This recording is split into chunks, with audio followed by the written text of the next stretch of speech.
نتكلم عن السفر قليلا، والذي أصبح الآن أكثر شيوعا ببلادنا.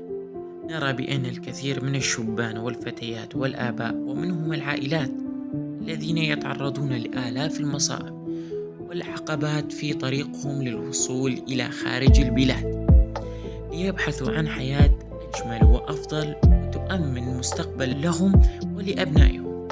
نعلم بأن بلادهم لن تقدم لهم جميع المتطلبات، وأيضا الفتيات لبحث عن دراستهم وتأمين مستقبلهم في خارج البلاد يجعل أحلامهم حقيقية. لكن الأكثرية الذين يسافرون هم الآباء والعائلات لتأمين حياة لأبنائهم ومستقبلهم، وحتى الحياة الذين بقيوا في الوطن لرفع المال. وأكثر أسباب السفر والهجرة من بلادهم هي الحرب.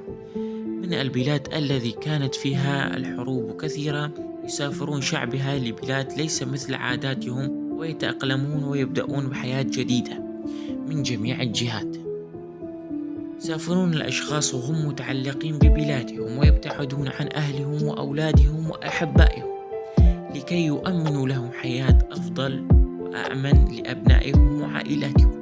لا أرى سلبيات في السفر، بالعكس، أن تهاجر بلدك وأهلك هو شيء صعب، ولكن عندما تتذكر بأنك ستنقذهم سواء من الحرب أو من المجاعة أو حتى دعمهم معنويا من كل الجهات، سوف تعلم بأن من الضروري أن تسافر وتؤمن لهم حياة كريمة.